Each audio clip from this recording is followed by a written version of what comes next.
আসসালামু আলাইকুম। Hello curious minds, কি অবস্থা আপনাদের সবার? কেমন আছেন আপনারা সবাই? আমি Zerin Tasnim, Jamalpur medical college MBBS first year, and this is For Brain, the new playground of your curious mind.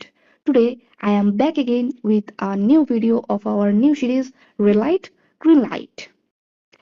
তো চলুন শুরুতেই আমরা জানার চেষ্টা করি যে রেড লাইট গ্রিন লাইট সিরিজটা আসলে কি। আচ্ছা, কিছুদিন পরেই তো এইচএসসি 25-এর বোর্ড পরীক্ষা, তাই না? তো এইচএসসি 25 এখন কি চাইবে? যে এমন কোনো গাইডলাইন বা এমন কোনো প্লেলিস্ট যেখান থেকে তারা জানতে পারবে পরীক্ষার জন্য কি ইম্পর্টেন্ট, কি ইম্পর্টেন্ট না।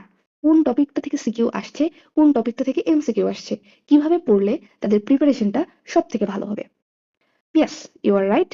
রেড লাইট গ্রিন লাইট সেই প্রবলেমগুলোর সলভিং নিয়ে আসতে চাচ্ছে। রেড লাইট গ্রিন লাইট সিরিজে আমরা প্রত্যেকটা টপিক, প্রত্যেকটা সাবজেক্ট ধরে ধরে আপনাদেরকে বলে দিব যে এখান থেকে আপনারা কি পড়বেন, কিভাবে পড়বেন। তাহলে এখন প্রশ্ন আসতে পারে যে আপু, red light green light series কি শুধুমাত্র এইচএসসি 25-এর জন্য, তার পরের ব্যাচের জন্য না?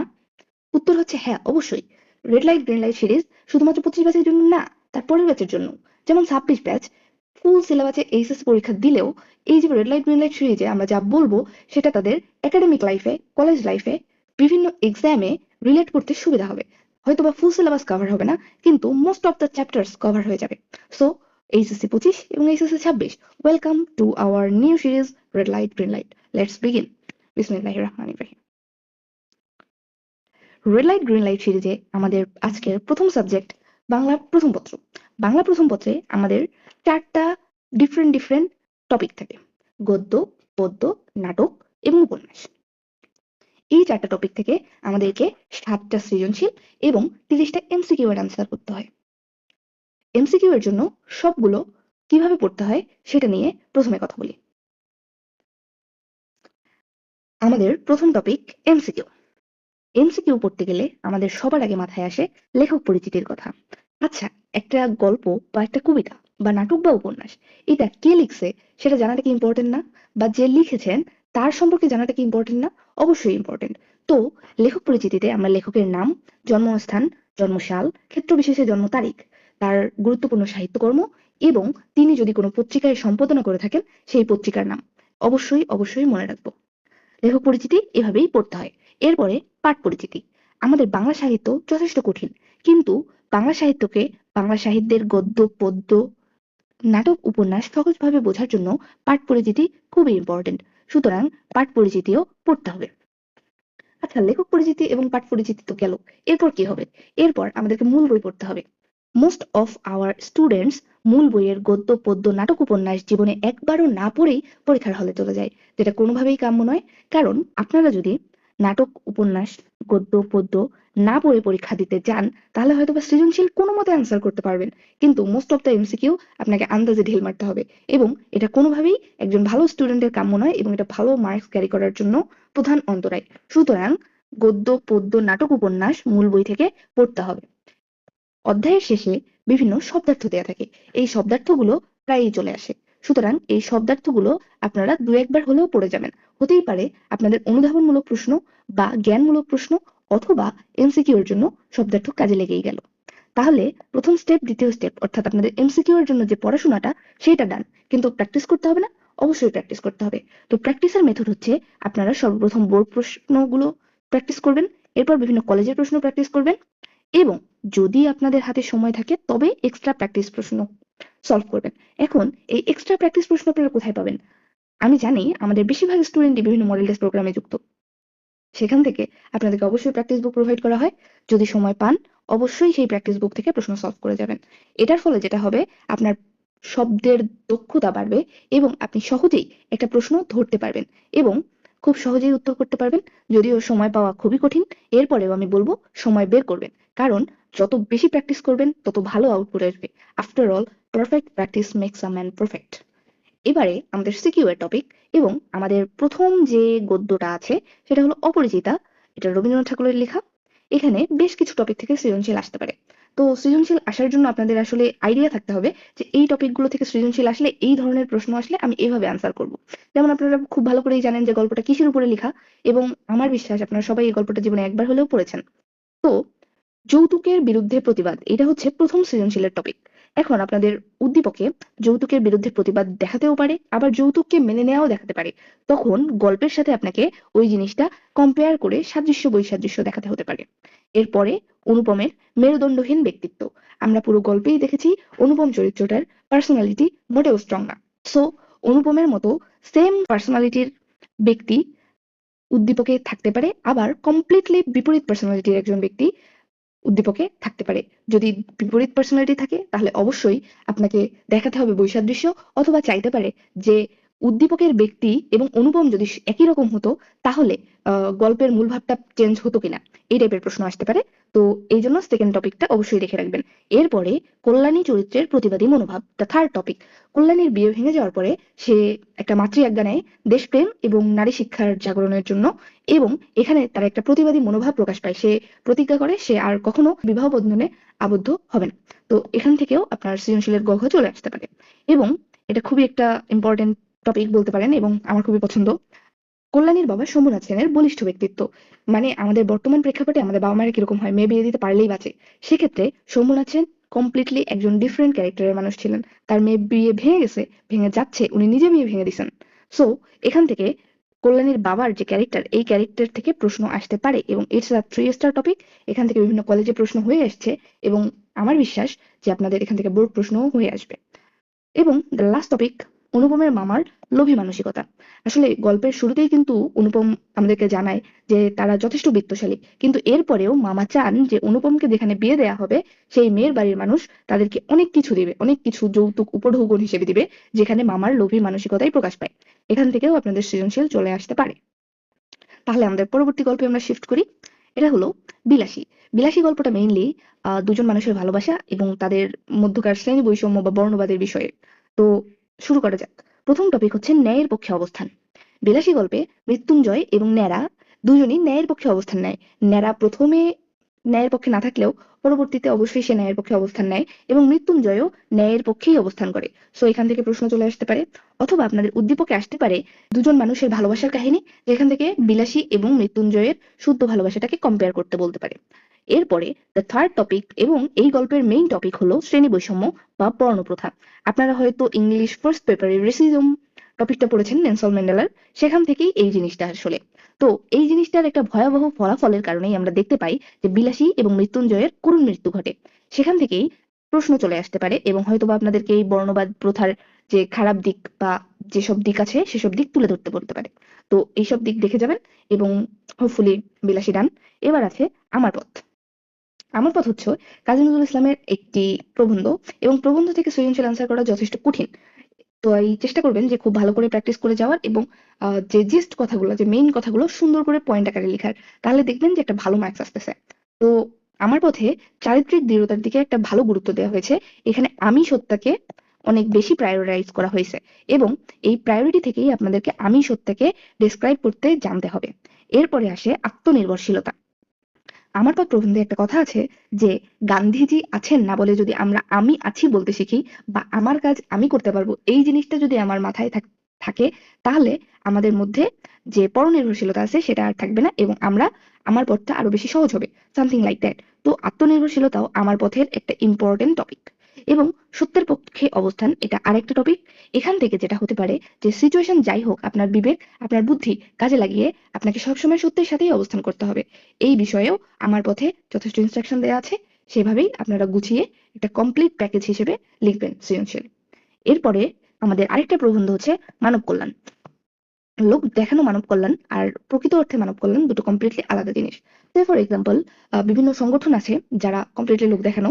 ওনারা শীত আসলেই শীত বস্ত্র বিতরণ করে, আবার মানুষকে একবেলা খাওয়ায়, হাজারটা ছবি তোলে। আর অনেক সংগঠন আছে যারা মানুষকে আত্মনির্ভরশীল করে তোলে, হয়তোবা কাউকে একটা ছোট দোকান বানাই দিচ্ছে বা কাউকে রিক্সা কিনে দিচ্ছে, পরবর্তীতে তার কিন্তু আর অন্যের কাছে হাত পাততে হচ্ছে না। তো এই জিনিসটা হচ্ছে প্রকৃত অর্থে মানব কল্যাণ, আর একবেলা খাওয়ায় 50টা ছবি তোলা হচ্ছে লোক দেখানো মানব কল্যাণ। তো আমরা এইটাকে না বলবো এবং এইটাকেই প্রমোট করব।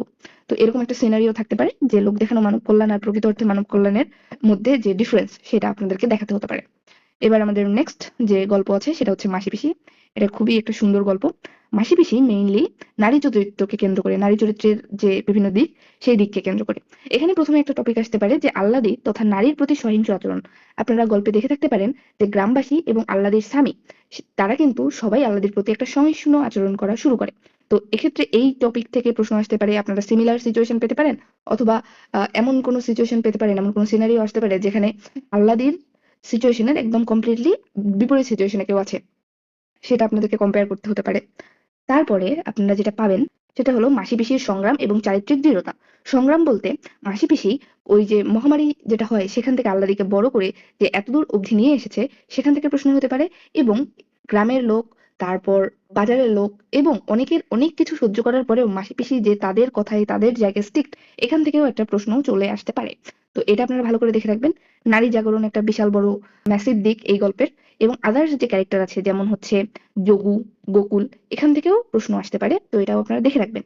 এবং শর্ট সিলেবাসের লাস্ট গল্প রেইনকোট, যেটা অনেক বেশি ইম্পর্টেন্ট। এখান থেকে প্রশ্ন আসতে পারে নুরুল হুদার চরিত্র এবং তার চারিত্রিক পরিবর্তন।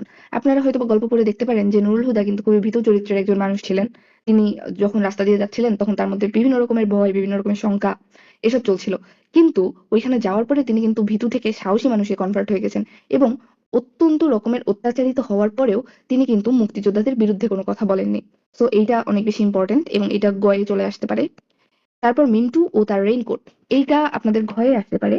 মিন্টুর যে রেইনকোট, এই রেইনকোটটা সততা, উষ্ণতা এবং দেশপ্রেমিকের প্রতীক হইতে পারে, দেশপ্রেমের প্রতীক হইতে পারে। এবং এই যে নুরুল হুদার চারিত্রিক বৈশিষ্ট্য এবং মিন্টু ও তার রেইনকোট, এই দুইটা না ইন্টার কানেক্টেড প্রশ্ন। এটার একটা আসলে আরেকটা ঠিকই চলে আসবে, তো এই দুইটা ভালোভাবে দেখে রাখবেন এবং এগুলো ইম্পর্টেন্ট। এরপরে পাকিস্তানি বাহিনীর যে বর্বর আচরণ সেইটা নিয়ে আপনাদের কাছে উদ্দীপক আসতে পারে। আর প্রিন্সিপাল ডক্টর আফাজ এবং পিয়ন ইসাক, এনাদের যে চরিত্র, এই চরিত্র ইজ লাইক আলবদর আল শামস রাজাকার। সো এরকম সিনারিও আপনারা উদ্দীপকে পেতে পারেন। তো এইটা ছিল আপনাদের গদ্য সেকশন। এরপরে আমরা আসি পদ্যতে। পদ্যর সিকিউ টপিক হচ্ছে সোনার তরী। প্রথম সোনার তরী, এটা লিখেছেন রবীন্দ্রনাথ ঠাকুর। অ্যাজ ইউজুয়াল এমসিকিউ এর জন্য আপনাদেরকে প্রথমে যা বলে দিয়েছি তাই, এখানে আমি শুধু সিকিউ টপিক নিয়েই আলোচনা করব। তো সোনার তরীতে দুইটা টপিক হইতে পারে। একটা হচ্ছে মানুষের জীবনের সৃষ্টিকর্ম সর্বদা অবিনশ্বর, মানে আপনি আপনার লাইফে যা করতেছেন সেইটা কিন্তু সারা জীবন এই যে আমাদের মহাবিশ্ব মনে রেখে দিবে, কিন্তু আপনাকে কিন্তু কেউ মনে রাখবে না। আপনি যদি ভালো কাজ করেন, এই কাজটা আপনি যদি কোনো আবিষ্কার করেন, সেই আবিষ্কারটা সারা জীবন মনে থাকবে, কিন্তু এই যে আপনারই কিন্তু সবাই সারা জীবন মনে রাখবে না, এই জিনিসটা। আরেকটা হচ্ছে মহাকালের আহ্বান। এট the end of our life আমাদের সবারই একটা অন্য জীবন আছে, যেই জীবন হচ্ছে মৃত্যুর পরবর্তী জীবন, যেই জীবনে সারা দিয়ে আমাদের সবাইকেই চলে যেতে হবে। তো এইখানে সেই জিনিসটাই ইন্ডিকেট করা হয়েছে। এরপরে বিদ্রোহী। বিদ্রোহী কবিতাটা কাজী নজরুল ইসলামের। কাজী নজরুল ইসলামের কবিতা মানেই সেখানে অনেক অনেক অনেক অনেক ইনফরমেশন। তো এখানে মেইনলি প্রতিবাদী বা বিদ্রোহী সত্তাকে প্রকাশ করা হয়েছে বিভিন্ন পৌরাণিক চরিত্র নিয়ে এসে। তো চেষ্টা করবেন যখন সৃজনশীল লিখবেন কিছু পৌরাণিক চরিত্র অ্যাড করে দেওয়ার, সেক্ষেত্রে মার্কসটা ভালো আসার সম্ভাবনা আছে। এরপরে আরেকটা জিনিস হচ্ছে কঠোরতা ও কোমলতার সহাবস্থান এই কবিতায় আমরা দেখতে পাই। যেমন এক হাতে রণতৌর্য আর এক হাতে প্রেমের বাসি, সামথিং লাইক দ্যাট। তো এই টপিকগুলো ভালো করে বিদ্রোহী কবিতার জন্য দেখে যাবেন এবং চেষ্টা করবেন, আবারও বলছি, পৌরাণিক কিছু চরিত্র অ্যাড করার, তাহলে স্যার অ্যাট্রাক্টেড হবে এবং ভালো মার্কস পাবেন।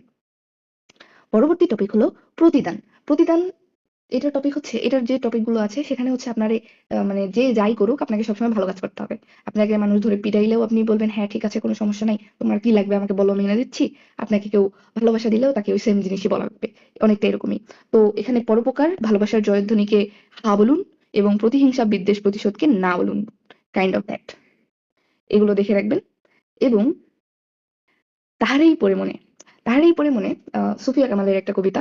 এখানে হচ্ছে প্রিয়জন বিয়োগের ব্যথা, এই জিনিসটাকে প্রায়োরিটি দেওয়া হয়েছে, মানে কাইন্ড অফ স্বজন হারানোর বেদনা আমাদের আপার ছিল, সেরকম সুফিয়া কামালেরও আছে, এটা মনে রাখবেন। আর হচ্ছে আরেকটা টপিক, প্রকৃতি ও মানব মনের অবিচ্ছেদ্য সম্পর্ক। এই জিনিসটা এই কবিতাতে খুব ভালো করে প্রকাশ পায়। যেমন বিভিন্ন এনভায়রনমেন্ট বা বিভিন্ন এলিমেন্ট, প্রকৃতির বিভিন্ন এনভায়রনমেন্ট বিভিন্ন এলিমেন্টের সাহায্যে মানব মনের যে একটা খারাপ লাগা ভালো লাগা, তারপরে প্রকৃতির ওই চেঞ্জেস, এই সব মিলিয়ে একটা সম্পর্ক আছে, সেই সম্পর্কটা মনে রাখবেন, এটা হোপফুলি কাজে আসবে। ওকে। তারপরে 18 বছর বয়স নামেই সব বোঝা যায়। এখানে মেইন টপিক হচ্ছে তারুণ্যের ইতিবাচক এবং নেতিবাচক দিক। যেমন হচ্ছে ইতিবাচক দিক হচ্ছে আপনারা তরুণরা, আমাদের তরুণ সমাজ 24-এর গণ আন্দোলনে কি করছে আপনারা জানেন, 52-র ভাষা আন্দোলনে তরুণ সমাজের গুরুত্ব আপনারা জানেন, এবং যত মোস্ট অফ দা ইনিশিয়েটিভ তরুণ সমাজ থেকেই নেওয়া হয়। আবার তরুণ সমাজ সবচেয়ে বেশি খারাপ কাজও করে থাকে, যেমন বিভিন্ন রকমের খারাপ সঙ্গে পড়ে মানুষ অনেক খারাপ কিছু করে ফেলে সেইগুলো। তারপরে তারুণ্যের ইতিবাচক জয় উল্লাস। তরুণরা at the end of the day maximum তরুণরাই ভালো এবং তারা ভালো কাজের মধ্যে দিয়েই চলছে আমাদের পৃথিবী। সো এই জয় উল্লাস হতেই থাকবে। তো এটাই 18 বছর বয়সের মেইন মোটিভ, এখান থেকেই প্রশ্ন আসবে এবং আপনারা এই জিনিসগুলো ভালো করে অ্যানালাইসিস করলে সৃজনশীল ভালোভাবে অ্যান্সার করতে পারবেন। এরপরে ফেব্রুয়ারি 1969, এখানে একটা জিনিস আপনাদেরকে বুঝতে হবে, সেটা হলো যে এই কবিতার মূল বিষয়বস্তু কিন্তু গণ অভ্যুত্থান, কিন্তু সেইটাকে আলোকপাত করা হয়েছে ভাষা আন্দোলন দ্বারা। সুতরাং আপনারা যখন সিকিউ লিখবেন তখন যে উদ্দীপকটা দেয়া থাকবে সেই উদ্দীপকের সাথে ভালো করে বুঝে শুনে উত্তর করার চেষ্টা করবেন। এবং 24-এর যে ছাত্র আন্দোলন এটার সাথে এই 1969 যে কবিতাটা, এটা লিঙ্ক আপ করা থাকতে পারে। আমার বিশ্বাস এই প্রশ্নটা কোথাও না কোথাও চলে আসবে। ইনফ্যাক্ট আমি কোনো একটা কলেজের প্রশ্ন দেখছিলাম যে এরকম একটা প্রশ্ন দিয়ে দিছে এবার। সুতরাং এটা একটু খেয়াল রাখবেন, এটা ইম্পর্টেন্ট। এরপরে আমি কিংবদন্তির কথা বলছি। এখানে সেম বাঙালির সংগ্রামী জীবনযাত্রা ও জয়গান। বাঙালি কিন্তু একদম সভ্যতার শুরু থেকেই, মানে বাঙালি সভ্যতার শুরু থেকে এখনো পর্যন্ত বাঙালির সংগ্রামী জীবন কিন্তু শেষ হচ্ছে না। এবার বাঙালি বিভিন্ন রকম জয়গান জয়গাথা, বিভিন্ন রকমের জয় পরাজয় চলছেই। আবার বাঙালি কিন্তু নিপীড়িত হওয়ারও ইতিহাস অনেক বেশি। আমরা ইংরেজদের দ্বারা নিপীড়িত, আমরা পাকিস্তানিদের দ্বারা নিপীড়িত এবং রিসেন্ট টাইমেও কিন্তু আমরা নিপীড়িত, এটা আপনারা জানেন। সেখান থেকে প্রশ্ন আসতে পারে, সো এগুলো দেখে রাখবেন। তো গদ্য পদ্য ডান, এবার আমাদের সহপাঠের টপিক। সহপাঠ থেকে আমাদের দুটো জিনিস আছে, একটা হচ্ছে উপন্যাস আর একটা হচ্ছে নাটক। তো উপন্যাস হচ্ছে লাল সালু উপন্যাস। আমাদের মোস্ট অফ দ্য স্টুডেন্ট সহপাঠ বই পড়তে চায় না, তারা সৃজনশীল সলভ করে চলে যায়। কিন্তু এটা করা কোনোভাবেই উচিত না। কারণ আপনি যদি উপন্যাস বা নাটক পুরোটা পড়ে না যান, আপনি উপন্যাসের পরিচিতি, ঔপন্যাসিকের পরিচিতি, নাটকের যে ক্যারেক্টারিস্টিক্স এবং নাটকের যে বিভিন্ন ক্যারেক্টার, নাটকের লেখক এবং লেখকের মোটিভ, এসব কিছু না জানেন, তাহলে আপনি সৃজনশীলে হয়তো বা নাম্বার পাবেন, কিন্তু সেই নাম্বার দিয়ে A+ হবে না, ভালো মার্কস পাবেন না। সুতরাং একবার হলেও নাটক, উপন্যাস পুরো বই থেকে পড়ে যাবেন এবং আপনাদের হাতে এখনো 40 দিনের মতো সময় আছে। এটা দুইটা মিলে পড়তেও আপনাদের একদিনও লাগবে না। সুতরাং আমার সাজেশন, প্লিজ পড়ে যাবেন বাসায় থেকে। পরীক্ষার হলে নাটক উপন্যাস না পড়ে যাওয়া যাবে না। তাহলে সৃজনশীলের টপিক বলছি। মজিদ একজন ধর্ম ব্যবসায়ী, ভণ্ড ধর্ম ব্যবসায়ী, যে ধর্মকে পুঁজি করে একটা গ্রামে মানে কাইন্ড অফ দাপট প্রকাশ করে যাচ্ছিল এবং এই গ্রামের মানুষরা অত্যন্ত কুসংস্কারাচ্ছন্ন। এই কুসংস্কারাচ্ছন্ন থাকার কুফলেই কিন্তু মজিদ তাদেরকে ডমিনেট করতে পারতেছিল। তো এই জিনিসটা থেকে সৃজনশীল অহরহই চলে আসে, এটা মনে রাখবেন। এরপরে আক্কাস একটা ইনিশিয়েটিভ নিয়েছিল গ্রামের মানুষকে এডুকেটেড করার জন্য, একটা স্কুল খোলার জন্য। কিন্তু মজিদ অত্যন্ত সুকৌশলে এইটা বানচাল করছে, কারণ মজিদ কিন্তু জানে যে সে গ্রামের মানুষ যদি শিক্ষিত হয় তাহলে তার যে আহ ধর্ম ব্যবসা, এটা কিন্তু বেশি দিন সে চালাই যেতে পারবে না। সুতরাং আক্কাসের মতো কোনো ক্যারেক্টার হয়তোবা আপনারা উদ্দীপকে পাবেন এবং সেখান থেকে মিলিয়ে সৃজনশীল লিখতে পারবেন। এরপরে রহিমার মাতৃসত্তা এবং জমিলার চাঞ্চল্য। আপনারা হয়তোবা অনেকেই পড়ছেন বা অনেকেই পড়েন নাই। ঔপন্যাসিক একটা কথা বলছে, সেটা হচ্ছে রহিমার মধ্যে জমিলাকে দেখলেই একটা মাতৃসুলভ আচরণ চলে আসে। আর জমিলা অত্যন্ত চঞ্চল একটা মানুষ।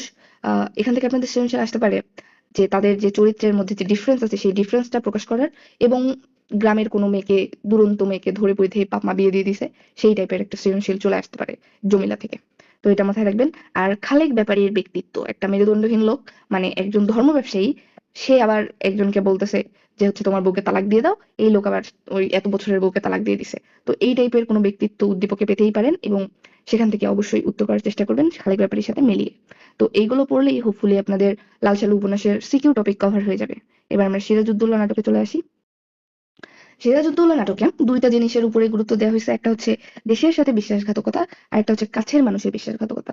এই যে নাটক, এই নাটকে আপনাদের প্রথমে আইডেন্টিফাই করতে হবে যে দেশপ্রেমিক ক্যারেক্টার কারা, মানে হিরো ক্যারেক্টার, আর ভিলেন ক্যারেক্টার কারা। তো ভিলেন ক্যারেক্টারের মধ্যে মীর জাফর, মীর মিরন, ভার্সিটি বেগম, জগৎ শেঠ এবং আদার্স। আর হচ্ছে আপনাদের দেশপ্রেমিক ক্যারেক্টারের মধ্যে আছে সিরাজ, মীর মর্দান, রাইসুলুল্লাহ, নারায়ণ সিং যাকে আমরা বলি, মীর মর্দান, এনারা। তো এর মধ্যে যেটা আইডেন্টিফাই করতে হবে যে কারা দেশের সাথে বিশ্বাসঘাতকতা করছে এবং কাছের মানুষের বিশ্বাসঘাতকতা। এই জিনিসটা হচ্ছে ভার্সিটি বেগম এবং মোহাম্মদী বেগ, এনারা যে সিরাজের সাথে বিশ্বাসঘাতকতা করে নিজের খালা এবং পালক ভাই, তো সেই জিনিসটা আইডেন্টিফাই করতে হবে এবং এরকম সিমিলার সিনারিও পেলে সেখান থেকে সৃজনশীল লেখা সহজ হবে। তো এই ছিল আপনাদের টপিক ওয়াইজ যে আলোচনা সেইটা। কিন্তু এর মধ্যে থেকে যেটা আমার বলার কথা, সবার আগে আপনারা ফার্স্ট অফ অল যেটা করবেন সেটা হচ্ছে আপনারা মেইন বইটা সবগুলো ধরে ধরে শেষ করবেন, প্রত্যেকটা গদ্য পদ্য নাটক উপন্যাস। যখন আপনারা নাটক উপন্যাস শেষ করবেন, এরপরে আপনারা বোর্ড কোশ্চেন গুলো দেখবেন, বোথ সিকিউ এবং এমসিকিউ।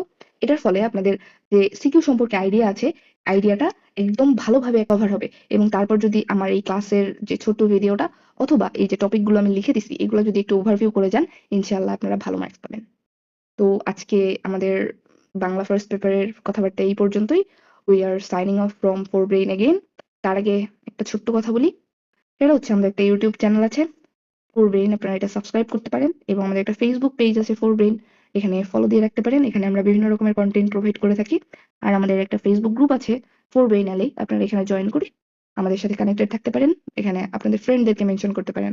আরেকটা কথা হলো, স্মার্টলি পড়াশোনা করাটা খুব বেশি ইম্পর্টেন্ট। আপনি 4 ঘন্টা পড়ার জায়গায় 2 ঘন্টা যদি স্মার্টলি পড়াশোনা করেন তাহলে সেটা বেশি এফেক্টিভ হবে। তো আপনাদের বাংলা প্রিপারেশন খুবই ভালো হোক সেই দোয়া করছি, আপনারাও আমার জন্য দোয়া করবেন।